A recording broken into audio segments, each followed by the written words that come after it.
Bill, are you there? It's Matt. Whereabouts should I meet you? In a couple of minutes, I will text you the address. I'm on my way to meet Bill Browder, the man who's become Vladimir Putin's public enemy number one. It has to be a secret location because even here in London, the billionaire businessman lives in constant fear for his life. A meeting with Bill Browder plays out every bit like something you'd expect from your favourite spy thriller.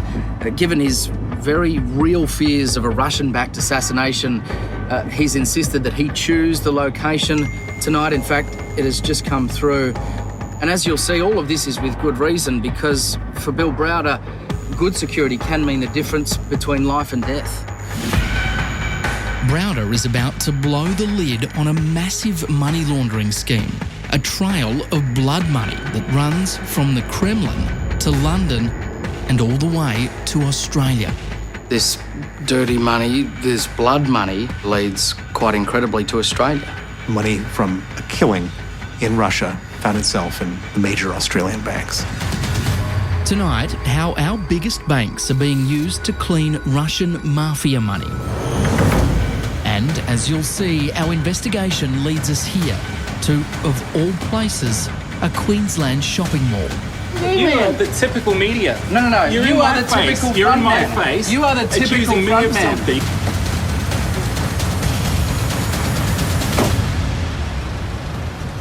But it all begins with a carefully planned meeting in London. Mr. Browder. Hi. Matt, lovely to meet you. Great to meet you. How are you? Gentlemen. Grant, pleased to meet Right, how are you? you. Nice to meet you. Security, I imagine. I mean, it kind of played out, Bill, in my mind every bit as I expected, you know, under a London street lamp with security, but I guess it's no joke for you. Well, we have to do what we have to do here. When Bill Browder steps out in public, it's always with a squad of bodyguards. Do you believe that there is a hit list with your name on it, that you're marked for death? I believe there is, and I am. It may sound like paranoia, but with very good reason. Russia has a history of executing its enemies on foreign soil. We're not far from the hotel where former KGB agent Alexander Litvinenko was assassinated with radioactive polonium-210. His wife is in no doubt as to the ruthlessness of Vladimir Putin. Everybody knows he's a killer. And then just months ago, ex-KGB spy Sergei Skripal and his daughter Yulia were poisoned with the deadly nerve agent Novichok in the English town of Salisbury. And last month, Russia's war on its enemies claimed an innocent life. Dawn Sturgis died after she sprayed herself with what she thought was perfume from a bottle police believe was discarded by the assassins who targeted the Skripals.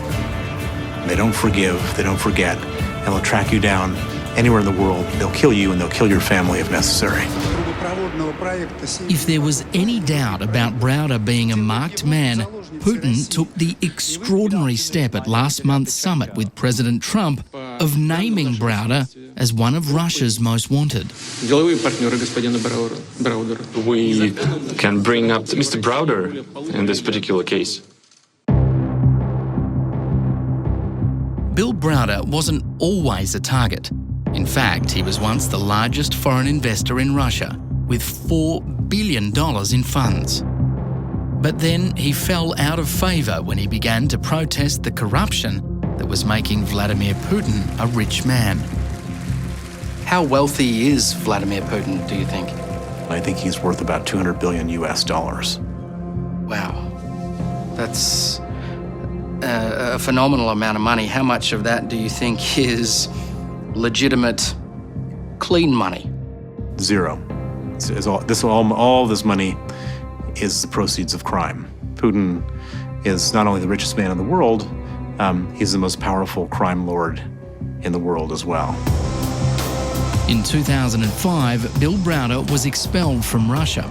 He escaped with most of his considerable fortune and re-established his investment business in London.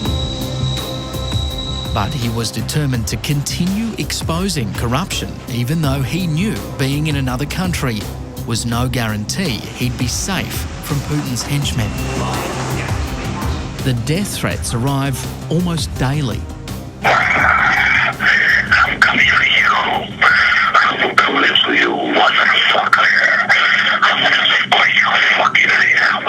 You fucking little bastard. Fuck you, you motherfucker. Vladimir Putin has international hit squads that are ready to target whoever is assigned to be that target. Bill Browder had fled to London, but he says corrupt officials connected to the Kremlin were about to pull off the biggest tax fraud in Russian history using his name. Some of that money would eventually make its way to Australia. It's Christmas Eve 2007. Two petty criminals arrive at Moscow tax office number 28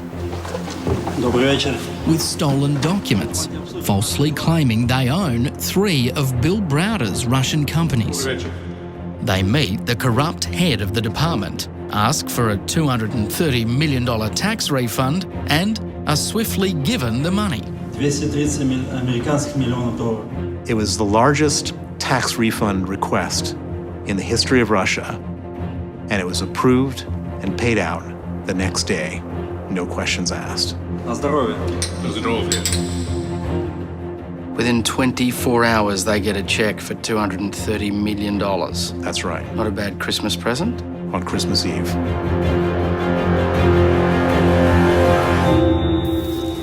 From his London hideaway, Browder hires a gutsy young Russian lawyer named Sergei Magnitsky to find out how they pulled off the monumental fraud and what happened to the money.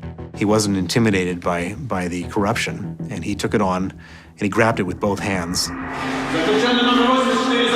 But within a few months, Sergei Magnitsky himself was arrested and thrown in jail. They wanted to get him to sign a false confession to say that he stole the $230 million, and he did so on my instruction. Признайся, что это был Билл Браудер. Ты можешь выйти отсюда. Мы поможем тебе. They totally underestimated Sergei Magnitsky. This was a father and a husband, his mid-30s, who had astounding promise. He must have been under extreme pressure to buckle. He was under extreme pressure, and it got worse. His health completely broke down. He went into a terrible downward spiral. Instead of putting him in the emergency room, they put him in an isolation cell. They chained him to a bed, and 8 riot guards with rubber batons beat him to death. He was 37 years old. He left a wife and 2 children. Heartbroken but resolute, Bill Browder is determined to find out what happened to his friend.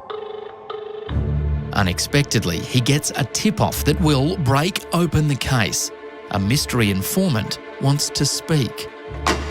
We were kind of suspicious because maybe this is some type of setup to kill us or to discredit us or something like that. And we had a full team of security people undercover. They were there with Geiger counters and everything. The informant turns out to be Alexander Perepelichny, a rich Russian hiding out with his wife in a grand mansion outside London. He confesses that he helped launder the stolen $230 million. Key to the scam was the corrupt tax official who received a bribe worth more than $30 million that included villas in Moscow and Dubai. She was earning $38,000 a year, but had amassed quite an impressive array of assets. Yeah, it's impossible. This is a mid-level woman working in the Moscow tax office number 28. It was clear, absolute brazen corruption. But when questioned about the massive tax fraud which was making headline news across Russia, Vladimir Putin points the finger at Bill Browder. Всех произошедших этих событий. В основе всех произошедших событий лежит противоправная деятельность целой группы лиц во главе с известным господином, по-моему, Браудерова фамилия. Alexander Perepelichny has supplied Browder with proof of exactly how the $230 million had been stolen and, more importantly, how the money has been hidden. millions of it laundered in Australia. But Perepelichny made one big mistake. He thought he was safe in England, out of reach of the Russian mobsters he was bringing down. Just weeks before Perepelichny was to testify about the money laundering, he dropped dead on a country road in England. Victim, or so it seemed, of a heart attack. A whistleblower against Russian government, organized crime, who's on hit list, who's being threatened, who takes out life insurance, who drops dead at the age of 44. It looks to me like a murder. What do you think happened?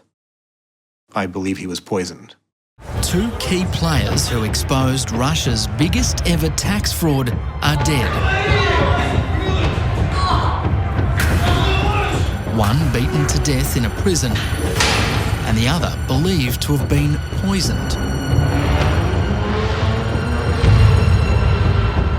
But Vladimir Putin's public enemy number one, Bill Browder, is still alive and on a mission to reveal what happened to the $230 million and how his friends died. Basically, you have guys sitting in the Kremlin who are making decisions about financing pipelines, and then in the next meeting, they're making decisions about who to assassinate. Really? That's what goes on inside the Russian government. A lot of people die all over the world for strange circumstances. Alexander Nekrasov is a former Kremlin advisor who says he doesn't speak for Russian President Vladimir Putin.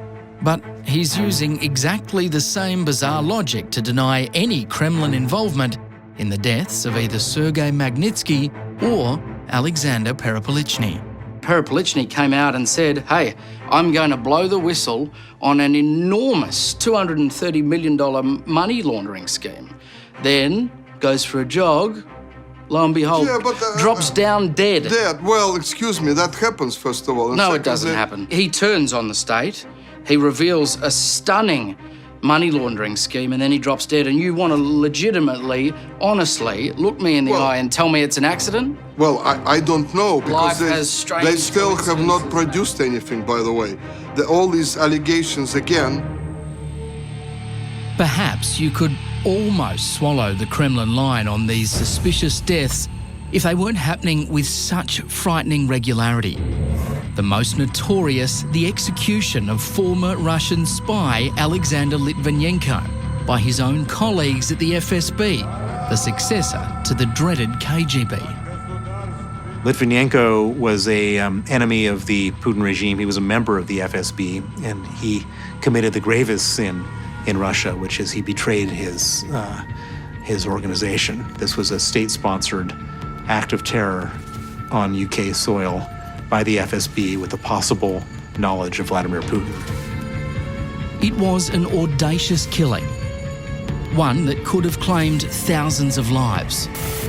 Alexander Litvinenko arrives at the Millennium Hotel in London to catch up with two men he thinks he can trust, old colleagues from the Russian spy service. They meet up in the bar of the hotel. At some point during that meeting, Litvinenko is distracted, and the radioactive poison, polonium-210, is dropped into his tea. It's an invisible nuclear bomb. He was absolutely normal, and we had dinner together, and only at midnight he started to feel extremely sick. And it was so powerful, and I couldn't believe. If anyone knows the reach of the Russian mafia state, it's this woman, Marina Litvinenko. Marina says her husband, who she calls Sasha, signed his own death warrant when he publicly called out President Putin for presiding over a mafia state. All making like this to kill Sasha as a very, very unpleasant man for Putin, who criticized every time Putin, FSB, who started to cooperate with British security service, because it was all investigation of this organized crime from Russia. It took 2 weeks for Litvinenko to die. When did you realize that this was radiation poisoning? Almost day before he died, it was realized it was radioactive polonium-210. The most damning evidence is found several floors above the bar in the Russian assassin's hotel room.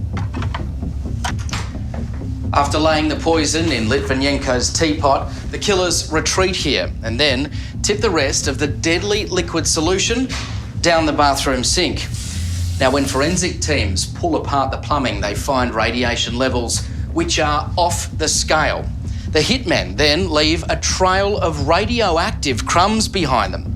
It's even found on their seats on a British Airways flight that leads all the way back to Moscow. Litvinenko's body was so contaminated with radiation, he had to be buried in a lead-lined coffin. How much did these people take from you and from your son? First of all, I can't live in my country for 18 years, but I saw, okay, but I have my family and we can live in a different country, but we are together. But they took my husband as well. And it's quite difficult. Do you sometimes stand back and look at this enormous machine you're up against and ask yourself, was it worth it? Doing this, I do something for Sasha. You know, I could not save his life, but I would like to save his memory. And memory is the longest life. Litvinenko was not poisoned by the Russian state, was not even poisoned by the Russian agents. He was poisoned because he was part of a smuggling ring who smuggled polonium into Europe. They were handling these materials, but they didn't know how. Right. So there was an accident, obviously. An accident? Yes. The Litvinenko case was an accident? Yes, because Alexander Litvinenko was of no interest to anyone. Nobody even knew him in Russia. So if you have, a hit and you want to get rid of somebody, and this somebody is absolutely irrelevant to you, you do not poison him with a very sophisticated, very expensive nuclear material. You push him under the train, like it's done mostly. You certainly do that if you want to send a message to people who are turning against the mafia state. Well, why would the Russian state go after an irrelevant person, completely irrelevant? Vladimir Putin is a vindictive man. He is on record as saying, there's one thing I will not forgive, and that's betrayal. Yeah, but what he was saying, that these people will choke on their 30 pieces of silver, meaning that they will, meet their end, not as a killing by somebody, but as a pathetic end. Под государственный флаг Российской Федерации. But despite the fervent denials, the bodies and the evidence against Putin and the Russian state keep piling up. In March, the Russians unleashed their deadliest toxin yet in the English town of Salisbury. 2 people were found unconscious on a bench in Salisbury, rural England, about 2 hours southwest of London. Ex-Russian spy turned informant Sergei Skripal and his daughter Yulia targeted with a military-grade nerve agent, Novichok, as they left their home. And that's probably where they got contaminated. It was a gel-like substance on the door handle. It was on the door handle, they're pretty confident. And then came for a drink here at the Mill pub. Chemical weapons expert Hamish de Breton-Gordon is a former British military commander who lives near this quiet cathedral city. Well, Novichok is a sort of super weapon of mass destruction. The table used by the Skripals was so contaminated it had to be destroyed. It's incredibly toxic, and the simplest way to explain the toxicity, we think a common chemical like chlorine is, say, toxicity 1. The nerve agent VX would be about 10,000, and Novichok's would be about 150,000. 150,000 times more toxic than a molecule of chlorine. This is being treated as a major incident involving attempted murder by administration of a nerve agent. It was an attack that reverberated around the world. The criminal attack in the United Kingdom in Salisbury on the 4th of March was an attack on all of us. Let me tell you what alerted me at once that it was a provocation. On the second day What do you mean by provocation? Provocation meaning that it was somebody else, but it was used against Russia. Russia is the only country with both the means and the motive No, the only to have country wanted is America, Skripal by dead. the way. Oh, yes? One KGB general said to me once, he said, if you can trace the hit immediately to the country of origin, that means it's a provocation. It's done by the enemy to slander you, because the professionals don't work like that. It could have been ISIS, who operate chemical weapons. ISIS No, listen. have come here and killed Skripal, who's ISIS a double agent for Russia. ISIS, listen, You're flying off into fantasy let me explain. land. ISIS said, we will damage Russia any way we can for destroying our people. You want to sit here as a smart man and tell me that it was maybe ISIS or America or the Tooth Fairy? There is no proof. Come on, it was Russia and you know it. Listen. You think this is evidence? This is, you know, it's not even a good thriller.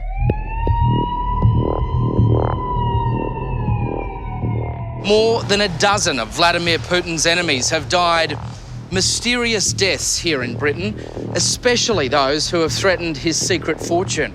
Well, now, that trail of blood and money leads directly to Australia's biggest banks.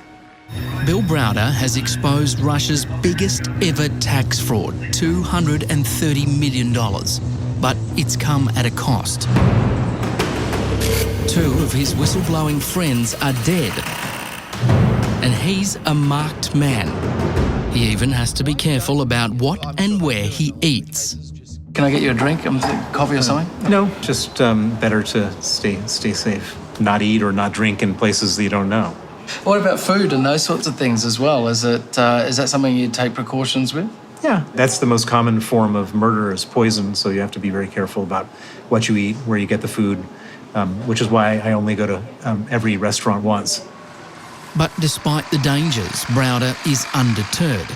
And he's now traced some of the stolen $230 million all the way from the Kremlin to Australia via a maze of international companies. We've had investigators working on this for 8 years, and step by step we've been able to build up the picture of what the $230 million that Sergei Magnitsky discovered and was killed over, who got the money. And in this particular chart shows the Australian angle. And that Australian angle involves hiding the origins of the mafia money by funneling it through a series of bogus companies. It really is the perfect way to hide assets. One company which hides another, which in turn hides another, making it almost impossible to find out who the real owner is. It's how the $230 million in Russian blood money was hidden, and shockingly, it was an Australian-based family that helped set up some of those shell companies. That family is behind an obscure operation called the GT Group. The GT Group. Tell me a bit about what you understand in terms of their involvement with setting up shell companies for the Russians. It's one that's notorious and well known for doing this type of work. Documents obtained by Sunday night show the GT Group set up a company called Bristol Export, which was one of several shell companies used by the Russians to launder the stolen $230 million. It's not illegal, of course, to set up shell companies. That happens. Do you believe the GT Group had any knowledge of what was going on here, or should have had any knowledge? A good, proper company formation agent would do their due diligence on their clients. Some of the GT Group's other clients have also been questionable. Some of the purposes were about as far from legitimate as you could get. I mean, the aiding of smuggling of weapons into Iran, and also ties to Mexican cartels. That is extremely serious stuff, and it requires a really serious investigation. The GT Group was headed up by family patriarch Jeffrey Taylor. Taylor advertised he can act as director and shareholder for clients without arousing suspicion. He can act as your front man and attract attention away from you. Jeff Taylor claims to have retired, but son Ian is still in the business. He proved to be a hard man to find, but we eventually caught up with him in the most unexpected of places, Mooloolaba on Queensland's Sunshine Coast. So, mate, look, just tell me a bit about Bristol Export, because I don't want to ambush you. In the course of the last 15 or so years, we're talking about thousands of company registrations. Yeah. You register a company, you provide a basic service, you sell it to a client, or you've set it up for a client. Like an accountant might monitor the books for a client, right? But they don't run their business. But don't you think that's a convenient excuse, mate? We're talking here $230 million. This is the biggest tax fraud in Russian history. But again, that's 4 people have died over this. Somebody out there has done something, I'm assuming. How far up the chain do you want to go? Do you want to go all the way up to the government? No, I want to stop at you. Who were the people behind Bristol Export? Like I say, I have no idea. No idea? No. I'll see you later. Come on, mate. Honestly, let's talk about money. You got no idea. I have no idea. Mate, the GT Group has also been involved in setting up front companies for Russian, North Korean arms deals. No, but we don't. North Korean arms deals and the Mexican cartels. This is all lies in the media. This is the thing. Do you advertise as frontmen? No. We didn't advertise as frontmen. Yes, you did. I can show you an ad where you say, we can make you arm's length. What a perfect scheme, you man. are the typical media. No. You are the typical You're front in my man. face. You are the typical accusing me front of man. Something. Well, you know what? Ian. Go and get your facts You are the typical front man. We're not suggesting that Mr. Taylor has committed any crime. In fact, quite incredibly, it appears everything the GT Group did was perfectly legal. As for the Russian money that arrived in Australia, what made that possible was the lax security of our major banks, which took the money without questioning where it came from. So what you're saying is that the bank that was involved here, the ANZ, there should have been a whole series of red flags about nearly $1 million coming in on that one day. In my opinion, yes. It's not just the ANZ, Bill. I mean, if we just take a look at what you've been able to track here, the National Australia Bank, HSBC, the NAB, the Commonwealth, these are all the biggest banks in Australia. Yeah, basically nobody was asking any questions. So we posed questions to the banks asking whether they knew they were being used to launder the money. Those that responded said they take the issue seriously and report any suspicious activities. They declined to comment on the specific transactions. All told, these documents show a total of nearly $5 million paid into 11 Australian bank accounts. Companies ranging from sheepskin exporters to aluminium manufacturers, even a business specialising in travel to Russia. Now, most of these companies have since gone out of business, and those still operating insist that the payments were legit. But Bill Browder says the banks should never have accepted that money, and he's demanding a criminal investigation. Looking at one of the biggest transactions here, just shy of $1.2 million, Australian Quality Sheepskin Proprietary Limited. What's happened there with that transaction? That's a big sum of money in one go. What is very suspicious about this is they got more than $1 million, and it comes from a company, an Estonian bank account of a company called Megacom Transit Limited and Everfront Sales. And these two companies are not in the sheepskin business. These are in the money laundering business. These are major transit companies for money laundering. Bill Browder's expose of money and murders has triggered government crackdowns around the world. The US, Britain and Canada have all passed legislation named in honour of the late Sergei Magnitsky, aimed at stopping organised crime figures from siphoning dirty money out of Russia into foreign banks. So far, Australia has failed to act. Well, I think that, like politicians and government officials in many countries, it's easier to avoid action, but we're going to hold the government to account and we're going to make this thing happen in Australia.